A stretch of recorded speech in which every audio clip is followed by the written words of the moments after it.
Can I get you to stand with me, please? We want to look at Daniel chapter 6. Daniel chapter 6, verses 1 through 5. And then Daniel chapter 6, verses 25 through 26. I'm reading from the Message. Darius reorganized his kingdom. He appointed 120 governors to administer all the parts of his realm. Over them were 3 vice regents, one of whom was Daniel.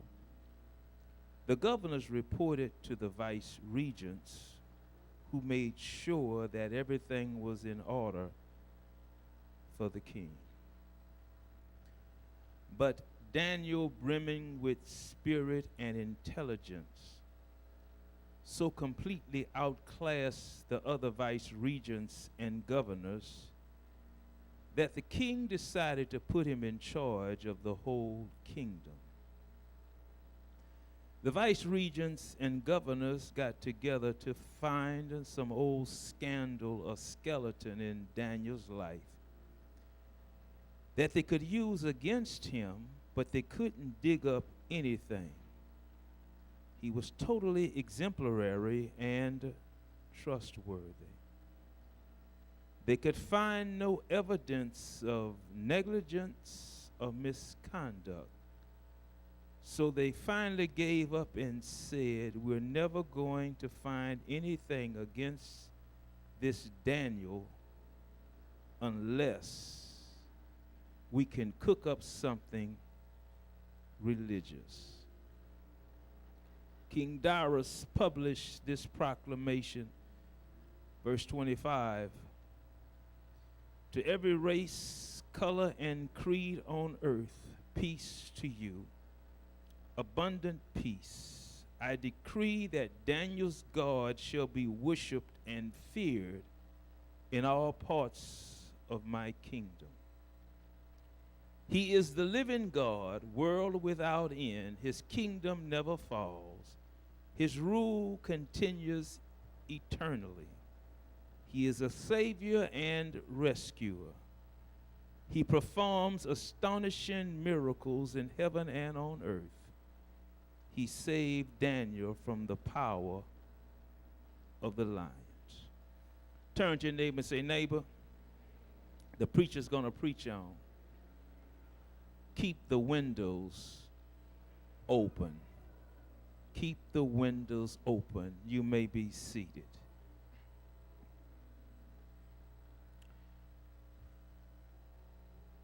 Keep the windows open.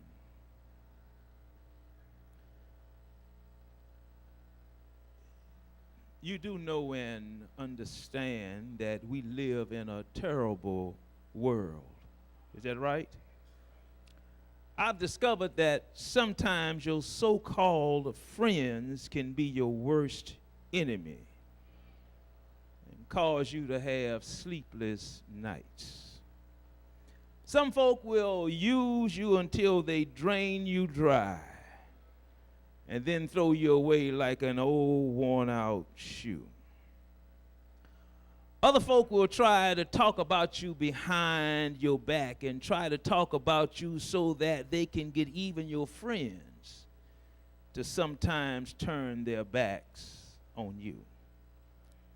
Other folk will watch you and hope that you make a mistake so that they can say to leaders and others, see, he is not really who he thinks he is. It's all about him trying to make an impression. So it was in Daniel's case. The text says these men studied Daniel's habit in season and out of season at church. Y'all gonna talk to me. Even at work, while just having a good time, hoping they could come up with something to discredit Daniel. For you do know and understand everybody doesn't act the same way they appear and act in church. However, in Daniel's case, they could find nothing wrong in his life. For the text says, we shall not find any occasion against this Daniel except we find it against him concerning his God. Ooh. It was Daniel's custom to open his window morning, noon, and evening and pray to his God, the God of Abraham, Isaac, and Jacob. Sad but true, there is such a move today to be inclusive that anything with purpose can easily be defined as being negative. Ooh. Let's say it again. Sad but true, there is such a move today to be inclusive that anything with purpose can easily be defined as being negative. Rules, new horizons, staying focused, going to a new frontier, doing that which has not been done before can be looked upon as negative. That's what the Sabbath school lesson was all about. It can be looked upon as being negative. Doing the right thing, honoring your parents so that your days may be long upon the land which the Lord thy God giveth thee can be looked upon as the wrong thing in today's society. Talking back to your mother who is taking care of you when your father doesn't care whether you live or die by the fact he is not taking care of his responsibilities. No child support, just excuses. Hello, somebody. Political correctness has become the buzzword that all but eliminates distinctiveness and purpose in your life. I just want to be right. Doesn't matter who or what I wipe out. I just want to be politically correct. Politically correct, not spiritually correct. I want to be politically correct. Listen and look up here. Lowering standards do not bring about change in your life. Can I say it again? Lowering your standards will not bring about a change in your life. I'm going to say that again. Lowering your standards to get what you think you need is not going to change your life. I'm going to say it again. Lowering your standards to get what you think you need is not going to change your life to where you want to go, but I guarantee you it will make it worse. I'm going to say it one more time so y'all can catch what I'm saying. Lowering your standards to make somebody else happy is not going to make a change in your life, but it's going to make matters worse in your life. You think I'm lying? The personality of Rick Warren. Y'all heard of Rick Warren? Rick Warren in the Saddleback Church. Listen. His church is packed because he has a different approach in how people should live. Wait. He has a different approach on how people should live. Listen what he says. Sex is all right before marriage. Shacking up is all right. Drinking and smoking just as long as you ask for forgiveness. And his church is packed. Why is his church packed? His church is packed because you want to be saved doing what you want to do. Oh, help me, Holy Ghost.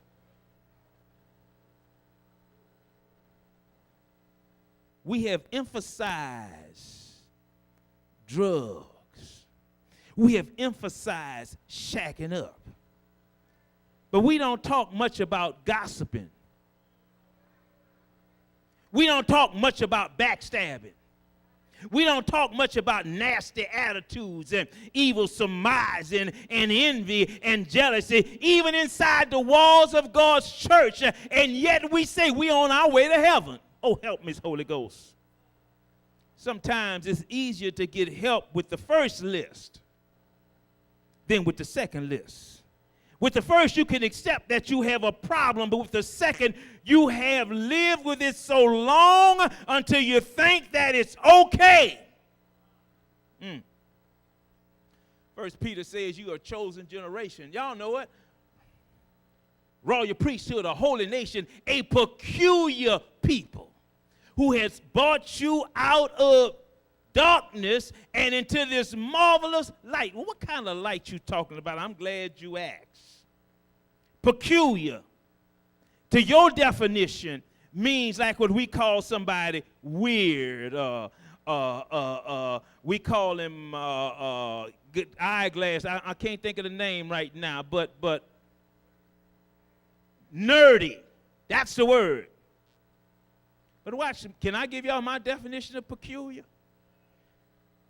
Peculiar means to have a purpose.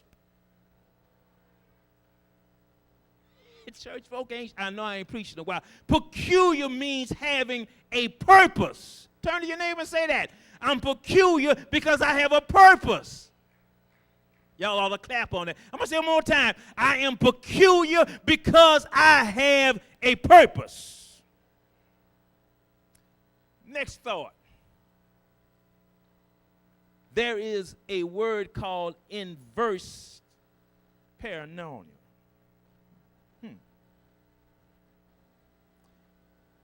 What is it? Inverse is an adjective, which means opposite in nature and effect.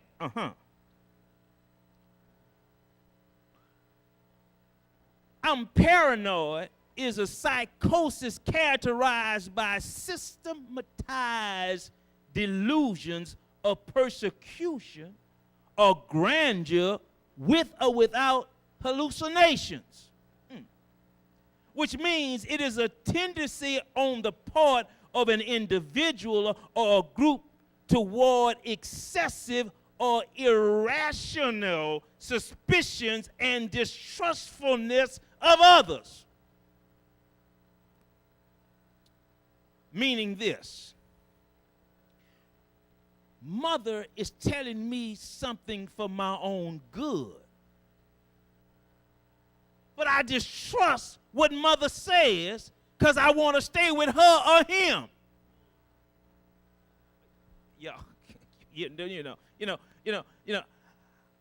I intend to be an airplane pilot.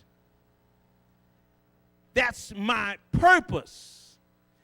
But in reality, I'm so far down in being wallowed by somebody else that I can't get to my own goal. So if I can't get to my own goal, what happens? Inquiring minds want to know. If I can't get to my own goal, that means the people that is pulling me down, I need to get away from. Because if I get away from the people who is dragging me down, my purpose can become fulfilled. Which means I need to get with a group of people who want to be airplane pilots. You cannot hang with an alcoholic and don't want to drink. You can't hang with nobody who doesn't have a job. They ain't got no job, gonna get no job. You can't hang with somebody like that. Because ultimately, you're gonna either take care of them or you're gonna be outside yourself. I'm trying. Is it all right if I tell you that some of my valleys have nothing to do with me moving to my next level?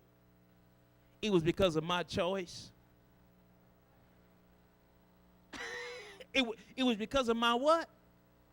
Wait a minute. It was because of my what?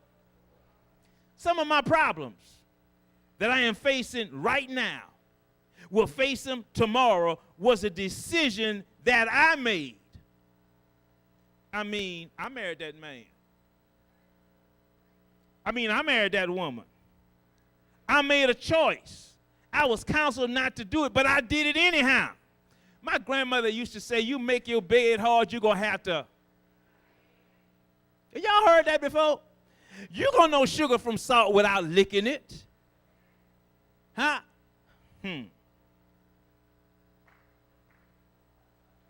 Romans 8:28 says, we know that all things work together for good to them that love God, to them who are called according to his purpose.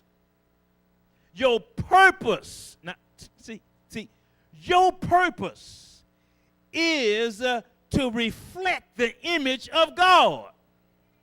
Wait, I'm going to say it one more time because y'all didn't get that. My purpose is not to become the image of James LeBron. That ain't my purpose. It's not my purpose to become like Lil' Kim or some of the new folk. It ain't my purpose. It ain't my purpose to learn how to tweet in church. It ain't my purpose to get a car and don't have no place to park it. Yeah, why would I have a Cadillac and I got to live in it?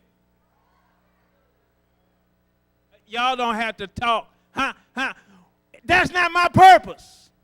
My purpose is to develop myself so that I can take care of myself, because mama and daddy going to stop sooner or later. Oh, y'all don't have to talk if you don't. My purpose, my goal is to be self-sufficient physically, mentally, and spiritually. And if my goal does not succeed that, guess what I am? I'm a failure. Do you want to be a failure? I'm talking to the young folk. Do you want to be a failure? Why don't you want to be a failure? Somebody tell me. Why don't you want to be a failure? Because when you are a failure, you have a mental problem. And not only do you have a mental problem, young adults and young people, but then you have an issue with me because I'm succeeding. Are y'all in here? Because if I'm succeeding and you are not succeeding, whose fault is that? But what did you do? You made a what? You made a choice. See, we tiptoe around all of this because we don't know when our seemingly tranquil life will be thrown into turmoil by the unexpected. Because I guarantee you, every last one of us have had some unexpected situations in our lives. Anybody in here? I mean, unexpected situation. Watch this. This past week, I got up as usual,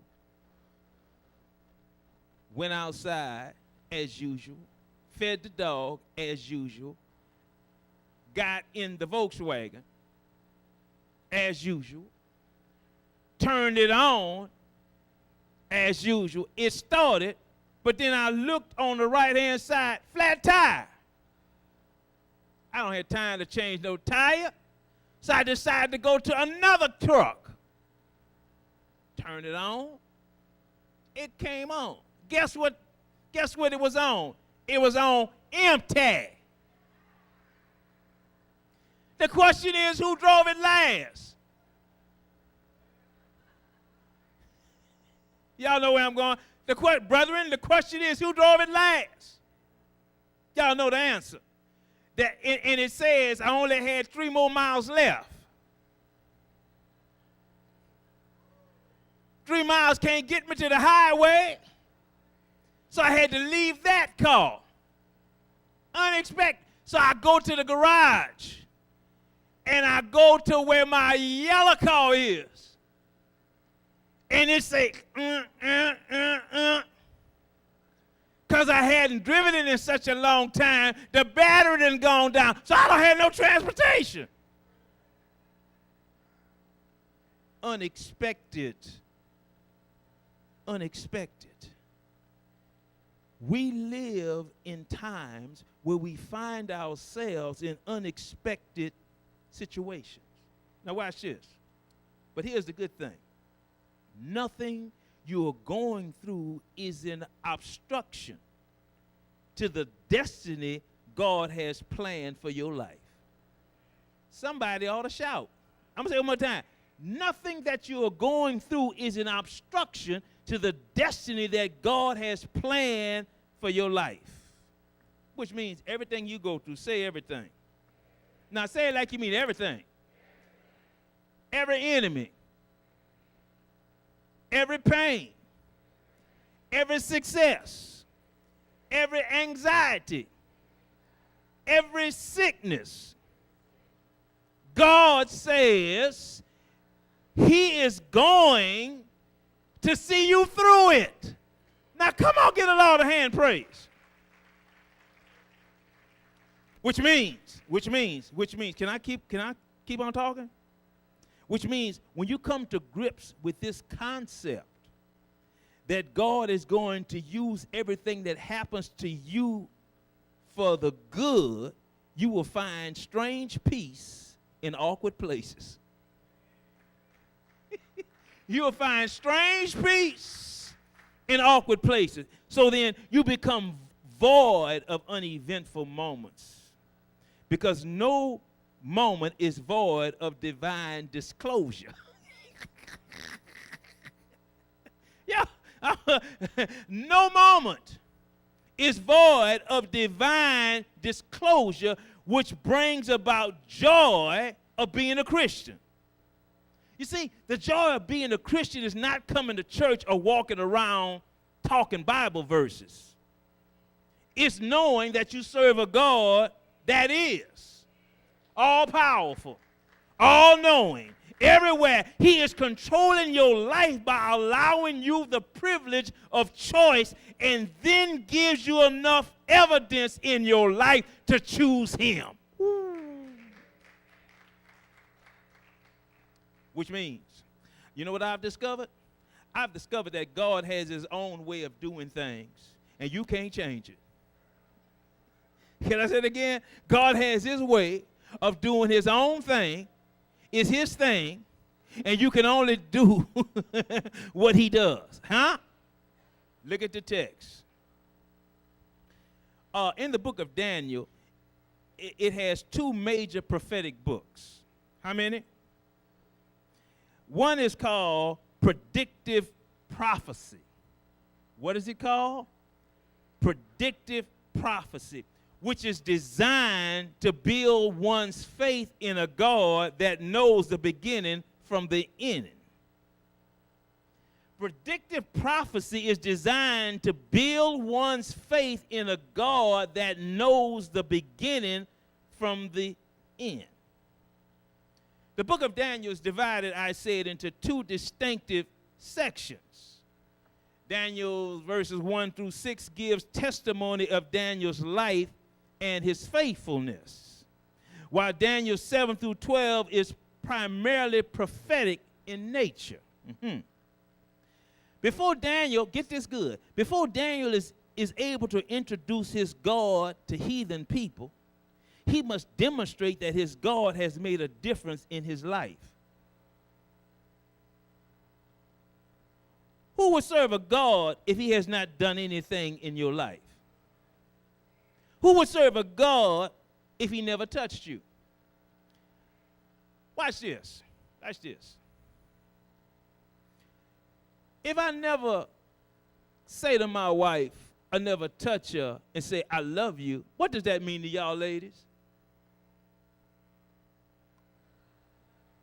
I can't hear y'all. Brethren, if your wife never tells you she loves you or touches you, what does that tell you?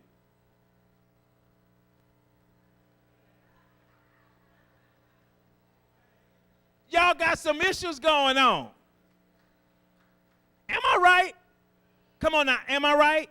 So then why would I serve a God who has never touched me or done anything for me?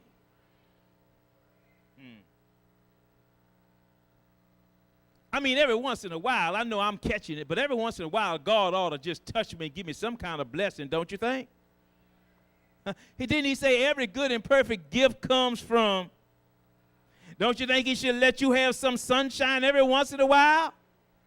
Don't you think he would allow you to be like David? I once was young and now I'm old, but I ain't never seen the righteous forsaken or his seed begging bread. Every once in a while, I need a God with some skin on him.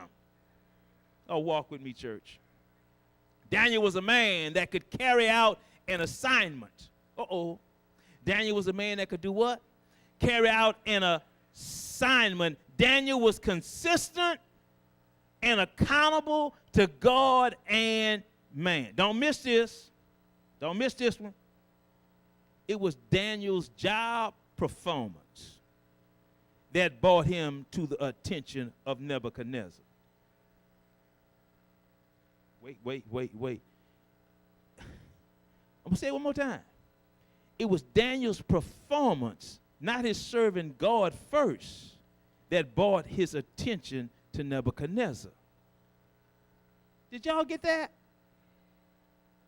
In other words, before you could talk about Daniel's God, which, by the way, Babylon had defeated, they talked about his job performance.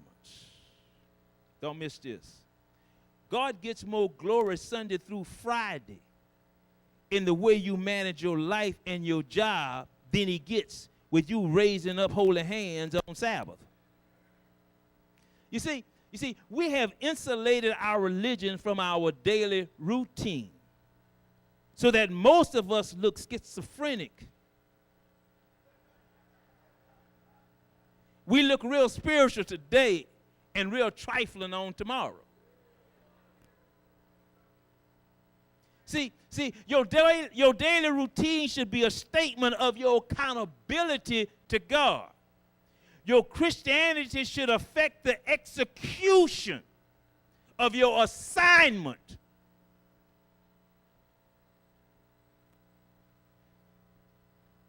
Watch this. If people are going to respect your religion, they need to respect your performance. Can I say that again? If people are going to respect your religion, they need to respect your performance. The reason why so many people think that there's no difference in our church than other churches, because our praise is not translated to the workplace and community. We're looking for miracles and wonders when in reality they are the products of lives that are accountable to God. Daniel was promoted within a system that was not consistent with his beliefs because of his performance. I'm going to say it one more time. Daniel was promoted within a system that was not consistent with his belief because of his performance, because they did not know the God of Abraham, Isaac, and Jacob. I'm going to close right now, and I'm going to finish this next week. Performance and actions mean more to God than me just saying I